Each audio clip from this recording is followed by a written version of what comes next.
মাওলানা শাহ চেনেন নি আপনারা? চেনেন?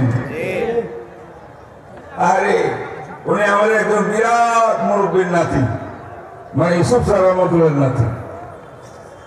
তাবলীগের বহু কাজ করছেন ওনার বড়রা থাকতে।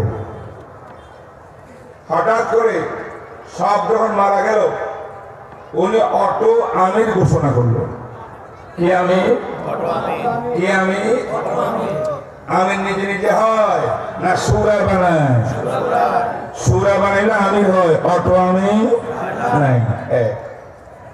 এরপর তিনি করলেন কি, অটো আমির হইয়া প্রত্যেক মাহফিলে ইজতেমায় এমন এমন ব্যাখ্যা দিলেন কোরআন হাদিসের, আমরা ওনার অনেক ব্যাখ্যাগুলা কোরআনের সঙ্গে মিল পাই না, হাদিসের সঙ্গে মিল পাই না। এ আমার ভাইয়া, এত বড় মজমার ভিতরে আমি জানি দাওয়াত তাবলীগে মহব্বত করেন না এমন লোক নাই। আমরা সবাই দাওয়াতুত তাবলীগ ইলিয়াস রহমতুল্লাহ তাবলীগে মহব্বত করি, ঠিক না? আপনি বলেন আপনি তাকে মহব্বত করি না? আমরা মহব্বত করি এবং করবো কিয়ামত পর্যন্ত। আমরা এই দাওয়াতুত তাবলীগকে কোন অবস্থায় নষ্ট করতে দিব না। এই দাওয়াত তাবলীগ মুসলমানের ঘরে ঘরে যাবে, আল্লাহর বান্দাদেরকে কালেমা ঈমান শিখাবে। তবে দুই হাত জোর করে মাপ চাই, কেউ মনে কষ্ট নেবেন না। আমি আমার দায়িত্বের খাতিরে বলছি, আমি অন্য বক্তার মতো এমনি কিছু বলার মানুষ নয়, আমি দলিল প্রমাণ দিয়ে বলার মানুষ। আমি দেখেছি ওনার অনেক বক্তব্য কোরআনের সঙ্গে মিল নেই। দেওবন্দের হুজুরেরা বলছেন, আপনি তওবা করেন। উনি অনেক দিন পরে গড়িমসি করিয়া এটা রুজু করছে, রুজু করিয়া আবার পরে একই বক্তব্য আবার দিচ্ছে, সমস্যা না। আমরা বলবো, আজ বাংলাদেশে জঙ্গির ময়দানে যে রক্ত যুদ্ধ চলতেছে এবং যেভাবে রক্তাক্ত করা হচ্ছে নিরীহ দাওয়াত তাবলীগের মানুষদেরকে, উলামায়ে কেরামকে, আমি বলবো অবিলম্বে তাবলীগের নামে এগুলো বন্ধ করতে হবে। তাবলীগের এটা কাজ নয়, তাবলীগের কাজ নম্রতা, ভদ্রতা, দাওয়াতি কাজ। মারামারি কোনদিন তাবলীগের কাজ হতে পারে না। কারা করেছে তদন্ত করিয়া তাগিদ করেন। আমি মনে সাত গ্রুপ যারা আছেন ওনাদের মধ্যে ওনারা এই করে একমত হওয়া দরকার।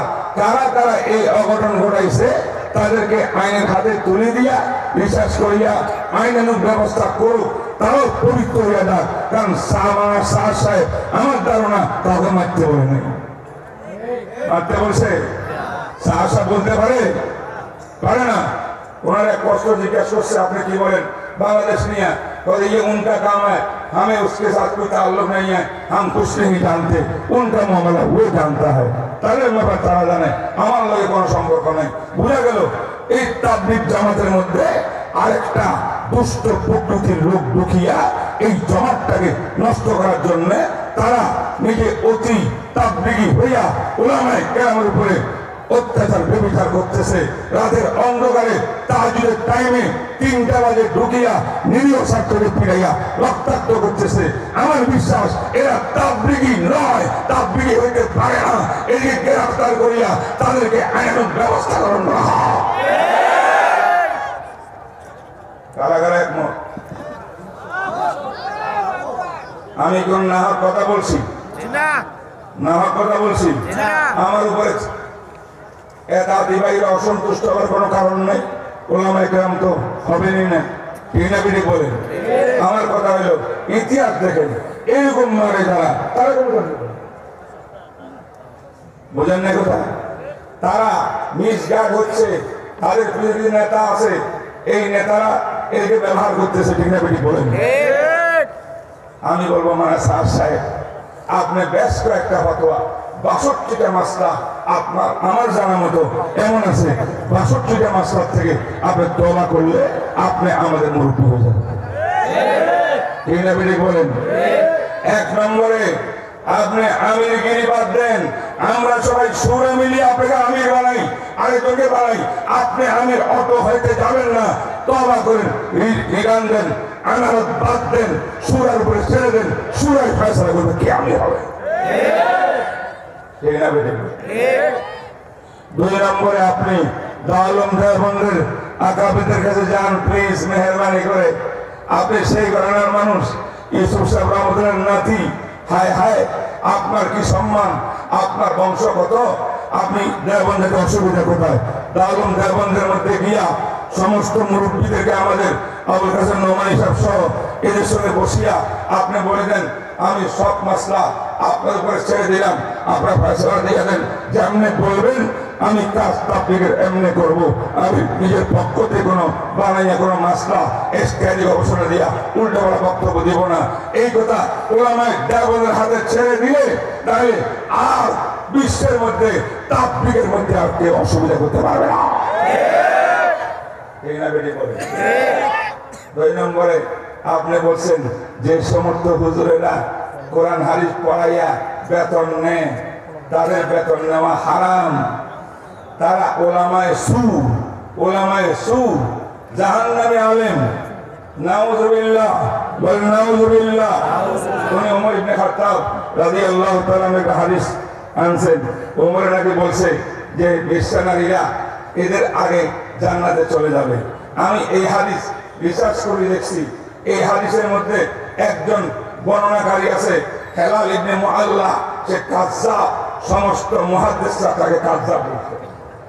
কোন হাদিসের সূত্রে একটা রাবী কাযযাব থাকলে এই হাদিসটা মওযু, এই হাদিস গ্রহণ করা যায় না। ঠিক। 2 নম্বর, এই হাদিসে ইনকিতা আছে। উলামায়ে কেরাম বুঝবেন, মুজাহিদ নকল করতেছে ওমর ইবনে খাত্তাবকে। ওমর ইবনে খাত্তাবকে মুজাহিদ পায় নাই, মাত্র 2 বছর বয়স ওমর ইন্তেকাল করতেছেন। ওনার থেকে উনি হাদিস কেমনে শিখলেন, কেমনে শুনলেন? অতএব মাঝখানে সূত্র ক্যান্সেল, সূত্র কাটা, এটা নাম ইনকিতা। এমন হাদিস শরীয়তের মধ্যে গ্রহণযোগ্য হবে না। নম্বর 3, ওমর ইবনে খাত্তাব ওই আমিরুল মুমিনিন যিনি আবু বকর সিদ্দিককে বলেন, আবু বকর সিদ্দিক যখন খলিফাতুল মুসলিমিন হয়েছেন মাথার মধ্যে রাখতে লইয়া বাজারে যাইতেছে। ওমর জিজ্ঞাসা করে আবু বকর সিদ্দিক, কই যান আপনি? আপনি আমাদের খলিফাতুল মুসলিমিন না? তো বাজারে যাই। কেন? টুকটাক ব্যবসা করতাম খলিফা হওয়ার আগে, দায়িত্ব নেওয়ার পরেও এই ব্যবসাটা জারি রাখতে চাই, পেট তো বাঁধতে হবে। ওমর বলেন না না, বাজারে যাওয়া যাবে না, ব্যবসা করা যাবে না, আপনার পুরো উম্মতের দায়িত্ব আপনার ঘাড়ে। আপনি বসেন আপনার খেলাফতের আসনে, এখানে উম্মতের কাজ করেন। উম্মতের কাজ করা, ইমারত খেলাফত চালানো, এটা একটা তাআত, এটা একটা ইবাদত। তাআত নেক কাজ, ঠিক না বেঠিক? এই নেক কাজ করার কারণে আপনাকে আমরা বাইতুল মাল থেকে ওজিফা দেব, বাধা দেব, এমন বাধা দেব আপনার পরিবার চলবে, আপনি চলবেন, কোথাও যাইতে হবে না, ব্যবসা দিকে তাকাইতে হবে না। তাইলে ওমর ওই ব্যক্তি যিনি খলিফাতুল মুসলিমিন আবু বকর সিদ্দিকের জন্য বাধা নির্ধারণ করলেন। হাদিসটা বুখারী শরীফের মধ্যে, যে ওমর তাআতের উপরে উজরত বিনিময় নিলেন, অর্থাৎ আবু বকর সিদ্দিক খেলাফতের কাজ করছেন, এটা কোরআন হাদিস শিক্ষা দেওয়ার মতো ইবাদত। এর নাম তাআত, উজরত আলা তাআত, তাআতের উপর উজরত নেওয়া, পারিশ্রমিক নেওয়া, এটা বৈধ। ওমর এটা চালু করলেন, আবু বকর সিদ্দিককে দিলেন, ওমর নিজে বাধা নিলেন। সব নেওয়ার পরেও যদি আজকে বলা হয় ওমরে বলছে যারা তাআত নেক কাজ করে বাধা নিবে তাদের আগে বেশ্যানারী জাহান্নামে, জান্নাতে চলে যাবে, এই কথা কচ্ছিন কালেও সত্য হইতে পারে না।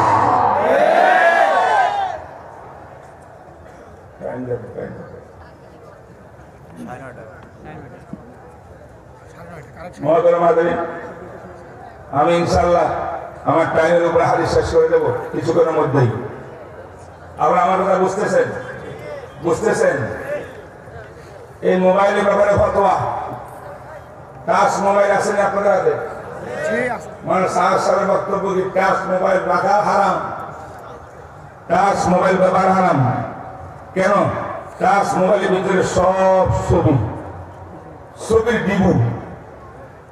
আবার এটা পকেটে নিয়ে নামাজ পড়লেন, নামাজ বাতিল। বুঝলেন নাই? আজকে এশার নামাজ পড়ছেন যে সাহেবের ফতোয়া অনুযায়ী কার নামাজ বাতিল হয়েছে দেখান তো একটু। হয় নাই? মোবাইল পকেটে ছিল না? নাউযুবিল্লাহ। দোস্ত হওয়া, এগুলা বললে আমার ঘন্টার পর ঘন্টা চলে যাবে।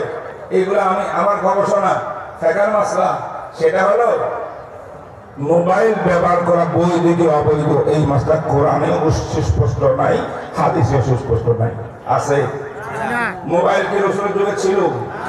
হ্যাঁ, তাহলে এটা বর্তমান যুগের আধুনিক আবিষ্কার কিনা?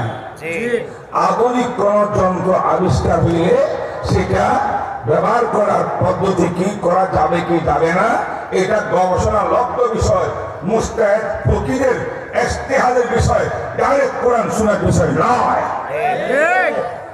আমাদের আশরাফ আলী থানভী রহমতুল্লাহ আলাইহি গবেষণা করে কি পাইছেন জানেন? বলে যে বিরাট বিরাট ছবি এক জায়গাতে, প্রাণীর ছবি, বড় নেতার ছবি, ছবিটা এখানে আছে, দেখেন আমার দিকে দেখেন। এই ছবির উপরে যদি একটা কাগজ দিয়া, যে কোনো জিনিস দিয়া ছবিটা আমি টাকা ফেললাম, বুঝেন না? খোলাসাতুল ফাতোয়া, বাহারুর রায়, তারপরে স্বামী, এই কিতাবে আছে, থানভী লিখছেন ছবিগুলো ডাকে দিলে তার উপরে দাঁড়াইয়ে আপনার নামাজ পড়লে নামাজ শুদ্ধ হবে। কিন্তু ছবিতে দেখা যায়, ছবির সিদ্ধা দিবেন হবে না। আমি জিজ্ঞাসা করতে চাই, আপনি যখন মোবাইল চালান, এক নম্বরে মোবাইলের ভিতরে কিন্তু ছবি থাকে না, মেমোরি থাকে, ছবি কিন্তু থাকে না। এটা বিজ্ঞানের ব্যাপার যে মোবাইলের মধ্যে, কম্পিউটারের ভিতরে, ডিজিটাল মোবাইলের ভিতরে একটা ডাটা থাকে, কোটি কোটি অগণিত অসংখ্য বিন্দুগুলোকে এখানে ডাটার ভিতরে একত্রে সংরক্ষণ করা হয়। এইগুলোকে একত্রিতকরণ করলে, টিপ দিলে মেশিনের সাহায্যে স্ক্যানের ভিতরে ছবি দেখা যায়। ছবি কিন্তু মোবাইলের ভিতরে সংরক্ষিত থাকে না। এই জন্য এটা ছবি কি ছবি নয়, এই নিয়ে আলেমদের মতানৈক্য আছে। এই যে আমার ভিডিওগুলো হইতেছে, অনেকে এটা হারাম বলে ফতোয়া দিবেন, কিন্তু আমি এটা হারাম বলে ফতোয়া দিই না, এটা বেশি ভালোবাসি না। কথাটা বুঝছেন? মাঝামাঝি অবস্থায় আছে, কারণ অবকাশ আছে, এখানে ছবি ভিতরে নাই। আচ্ছা, থাকলো যদি মোবাইলে ছবি থাকেও, আপনি যখন এটা বন্ধ করেন, বন্ধ পকেটে নেন, নামাজ পড়েন, ছবি দেখা যায়? দেখা যায়? ছবি ঢাকা কিনা? ঢাকা কিনা? ছবি তো দেখা যাচ্ছে না। তাইলে ফোকাহারা কি বলছেন? ফকিরা মুস্তাহিদরা, ছবির উপরে কাপড় দিয়ে ডাকি দিলে এটা যদি নামাজ হয়, তাহলে মোবাইল যেটার মধ্যে ছবি ভিতরে ঢাকা অবস্থায় আছে, আবার আছে পকেটে, এক তো ছবি এমনি ঢাকা, আবার আছে পকেটে আরেক ঢাকা, ঢাকার উপরে ঢাকা, এমন অবস্থার মধ্যে এটা পকেটে রাখিয়ে নামাজ পড়লে নামাজ বাতিল হবে। এই কথা গণ্ড মূর্খ ছাড়া আর কেউ বলতে পারে না।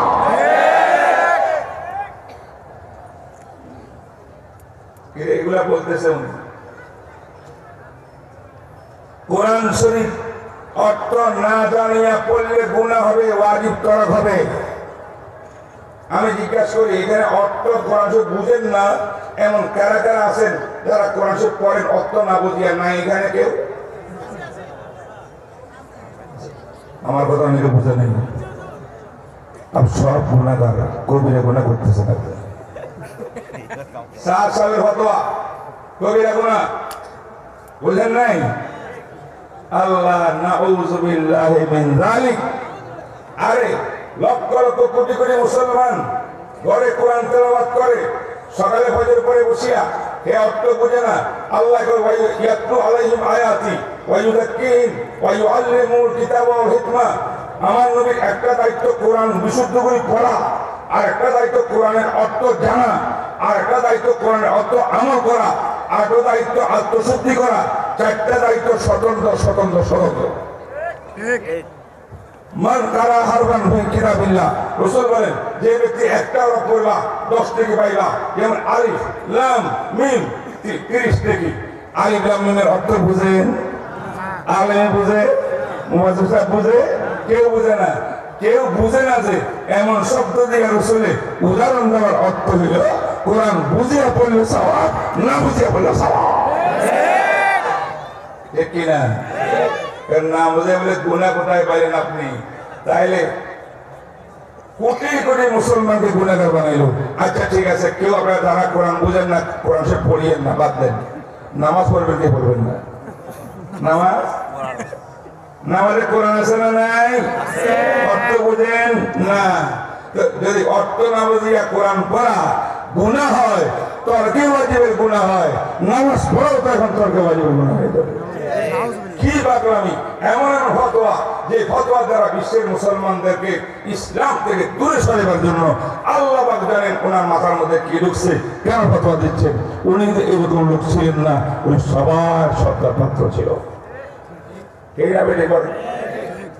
সর্বশেষ আপনাদের সামনে আমি আজকের হাদিসটা করতেছি।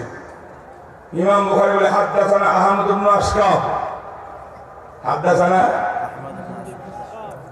ইমাম বুখারী একজন উস্তাদ, আহমদ বাবার নাম আশকাব।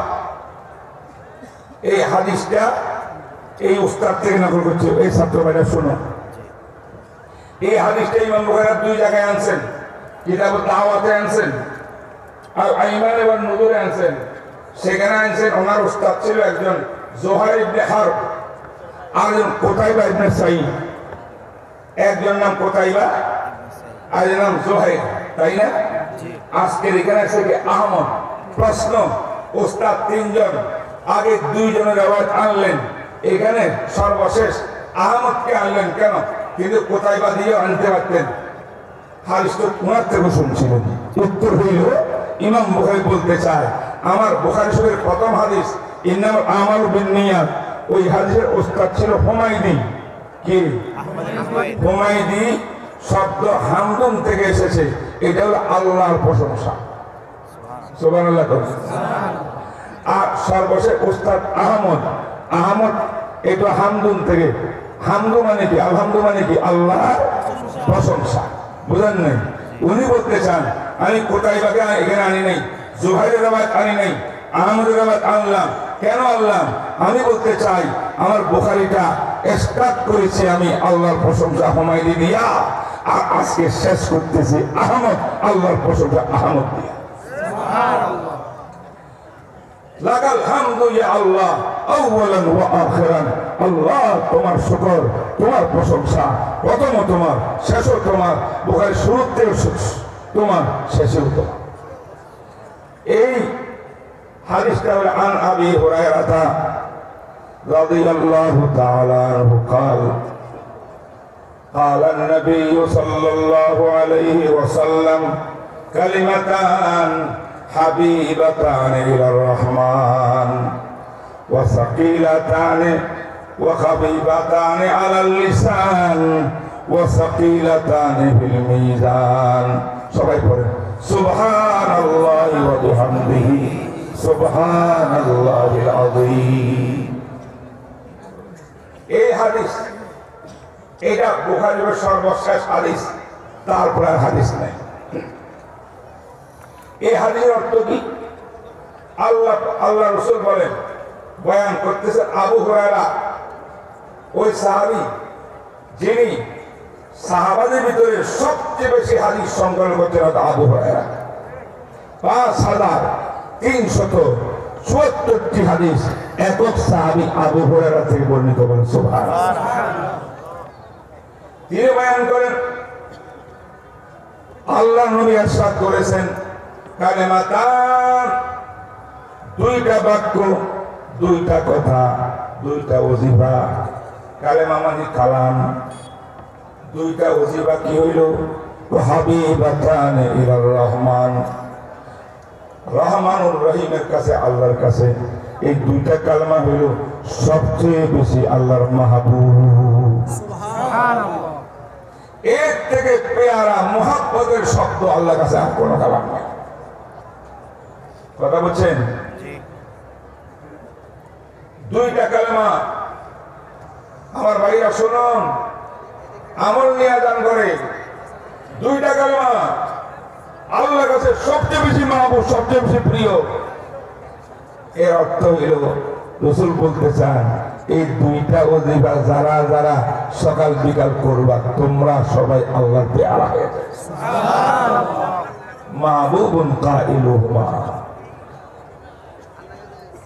2 নম্বর গুণ, আল্লাহ এত প্রিয় কালেমা, সবাই চায় আমরা এটা নেব, কিন্তু মনে মনে আসে, মনে হয় এমন মন্ত্র, এমন ইসিম হবে সেটা আমি মুখস্থ করতে পারবো না, উচ্চারণ করতে কঠিন হবে, আমি তো আলেম না। রাসূল বলেন খাফিফাতান আলাল লিসান, না না না, এই দুইটা বাক্য শুধু আলেমের জন্য না, কারীর জন্য না, সর্বস্তরের মুসলমানের জন্য, প্রত্যেক মুসলমানের জন্য মুখে উচ্চারণ করা একেবারে সহজ।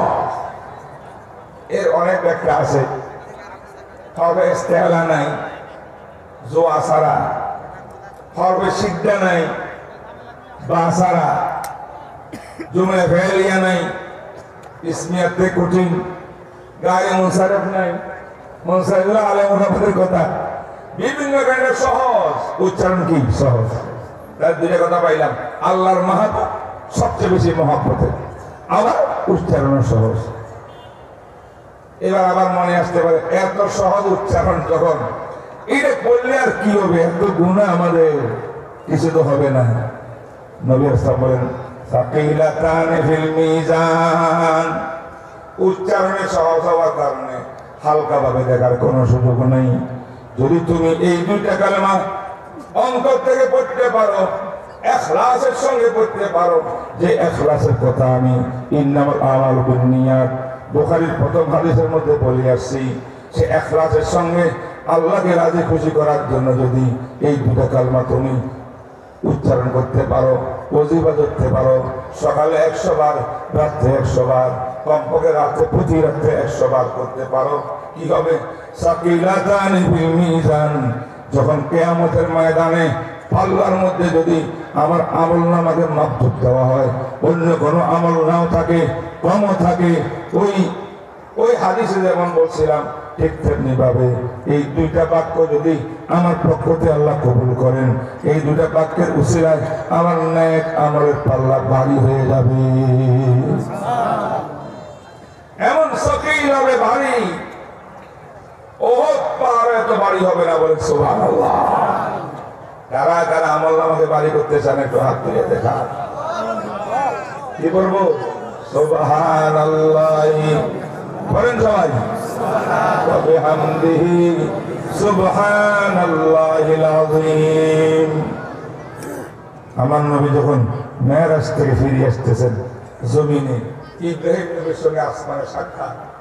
ইব্রাহিম নবী কয়, মুহাম্মদ আপনি যাচ্ছেন, যান, আমার পক্ষ থেকে আপনার উম্মতকে সালাম পেশ করিয়েন। সুবহানাল্লাহ। কে বলেন? ইব্রাহিম নবী বলেন। এরপরে বলে, ইয়া রাসূলুল্লাহ শুনেন, আল জান্নাহ, জান্নাত বড় সুন্দর জায়গা, পবিত্র জায়গা, গ্রামওয়ালা জায়গা, পানি কত মিষ্টি, তবে পুরা কায়ান জান্নাতটার মধ্যে গাছ গাছালা কিছু নাই। যে ব্যক্তি সুবহানাল্লাহি ওয়া বিহামদিহি সুবহানাল্লাহিল আযীম এমন তাসবিহ পড়বে, পুরা জান্নাতের মধ্যে বাগান হয়ে যাবে। আসুন আল্লাহ পাক রব্বুল আলামিন আমাদেরকে এই বুখারী শরীফের শেষ হাদিসটা আমলের হাদিস, এই তাসবিহ পড়লে আমরা পরকালে আমল নামা ডান হাতে পাবো, আমল নামা বাড়ি হবে।